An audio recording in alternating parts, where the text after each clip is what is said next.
देवबंद जमात के हैं, मौलाना सैयद अरशद मदनी दारुल उलूम देवबंद देवबंद जमात के बहुत बड़े मुसलमान के ठेकेदार हैं। जी, मैंने सुना हुआ उन्होंने उनको।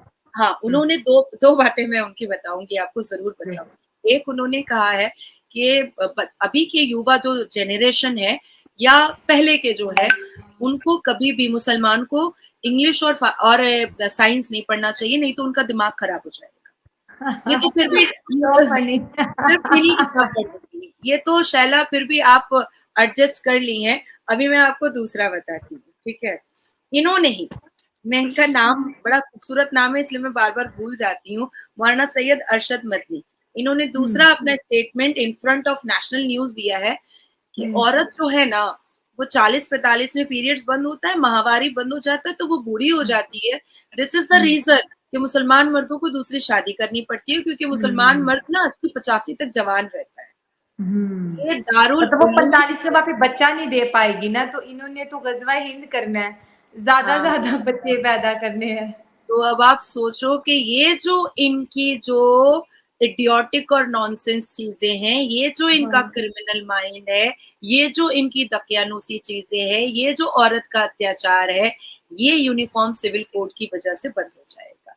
और इसलिए इनके पेट में दर्द, और इनको लूज मोशन नहीं, इनको माइनर हार्ट अटैक आ चुका है। ठीक हो गया। अच्छा, एक सवाल मेरे ज़हन में आपकी बातों से आया है, तो क्या जब यूसीसी आ जाएगा, ये जो कज़न मैरिजेज़ है, चचा के साथ, चचा के बेटे के साथ शादी, मामू के बेटी के साथ शादी, कि इस पे भी रोक लग जाएगा कि ऐसा नहीं होगा, फैमिली में शादियाँ नहीं होंगी, क्योंकि सब एक कानून के तहत फिर चलेंगे।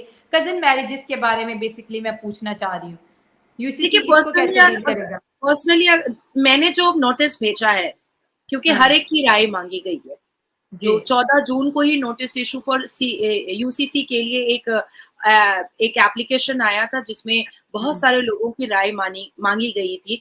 तो मैंने अपने अपने जो नोटिस का जो रिप्लाई था, उसमें शैला ये लिख करके दिया है कि मुसलमानों में कजन मैरिजेस को बंद किया जाए, ठीक है। ऑन अर्जेंट नोट बंद किया जाए, जैसे ही यूसीसी लागू होता है सबसे। क्योंकि देखिए, तलाक मैंने बंद करवा दिया है, पॉलीगेमी हलाला पे मेरा कॉन्स्टिट्यूशन पे चल रहा है, तो बहुत सी चीजों के लिए तो मैं अकेले ही काफी हूँ। लेकिन ये जो कजन मैरिजेस जो है, उसको बंद करवाना बहुत जरूरी है, बहुत ही जरूरी है। क्योंकि कजन मैरिजेस से क्या होता है कि एक जो ब्लड रिलेशन जो होता है, चाचा का बेटा तो मेरे फादर का ब्लड, मेरे चाचा का ब्लड तो एक ही है, एक तो ही वो है, तो भाई बिल्कुल। बहन हो गए। तो ये बहुत खराब लगता है कि बचपन से हम जिसको भाई बोलते हुए आ रहे हैं, भैया भैया, उसको हम रात में सैया बना लिए। तो ये जो चीज होती है ना, ये इतनी गंद मचाती है। Thank God, thanks to my parents के हम लोगों के खानदान में, पूरे खानदान में ये चीजें, ये सिनेरियो हम लोग नहीं देख पाए। हमारे यहाँ हम ये भी नहीं चीजें देख नहीं है। पाए।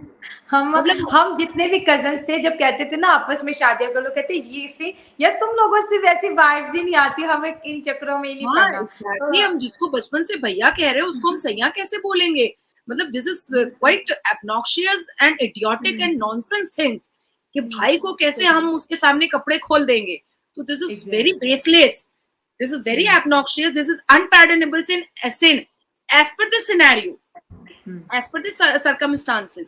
देखिए, हमारे कुरान के हिसाब से ना इतनी जंगें हुई हैं, अप्रोक्सीमेटली 1000 से ऊपर जंगें हुई हैं। आप 624 AD देख लो, बैटल ऑफ बदर देख लो, उसके बाद इंक्लूडिंग बैटल ऑफ उदाह देख लो जो 625 में हुआ है, खानदाक देख लो 627 में हुआ है, मक्का का बैटल देख लो 630 में हुआ है, एंड हुन्नान का बैटल देख लो 630 में हुआ है। ये सारे बैटल्स में पावर और पोजीशन के लिए ही जंग था, बिल्कुल। पावर और पोजीशन के लिए जंग था। तो ये जो हम सोचते हैं ना कि इस्लाम बहुत सुकून वाली चीज है, ये जो शरिया है इसमें सारी खूबसूरत चीजें हैं, नहीं, नहीं है। अगर बहुत गौर से, बहुत सुकून से, बहुत तरीके से अगर पढ़ा जाए, तो मैंने आज आपको जो सूरह अल अहज़ब बताया है, वो भी ये पालित बेटे के लिए। आपके आंख में खटक गया, और हर एक के आंख में खटक जाएगा। ये इन जिस बैटल्स के बारे में मैं आपको बता रही हूँ, इसका भी मैं आपको पूरा विस्तार में बताऊंगी, पर किसी और दिन किसी और टॉपिक को लेकर के बताऊंगी। बिल्कुल, आज मैंने ज़रूर। छेड़ दिया है। 3 महीना जी, पहले मैंने यूसीसी आपके ही डिबेट में छेड़ा था, बिल्कुल। आपके इंटरव्यू हुँ, में, और 3 महीने के बाद हम यूसीसी पे बात कर रहे हैं। अब मैं जी। आपको एक चीज और बताती हूँ, जो कुरान के हवाले से ही बताती हूँ।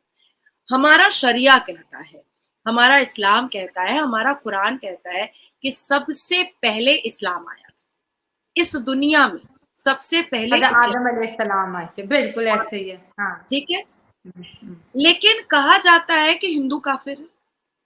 हमें सिखाया गया बचपन से कि हिंदू काफिर है। बीबी मरियम अलैहिस्सलाम जब प्रेग्नेंट हुई थी, तो उनको मलाइन, डिफेम, उनको इंसल्ट, नाउजुबिल्लाह किसने किया तब? मुसलमान ने किया।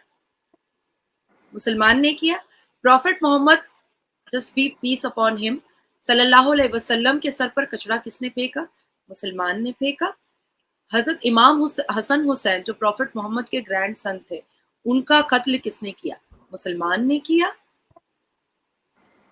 उसके बाद फिर हजरत नूह अलैहिस्सलाम पर जितनी भी उनको जो मलाइन किया गया, जो वो कश्ती बना रहे थे, उनको जो मलाइन किया गया, उनको जो डिफेम किया गया, उनका जो मजाक उड़ाया गया, नाउजुबिल्ला, तो उनके ये अपने ही किसने कबीले था। किसने हुँ, उड़ाया?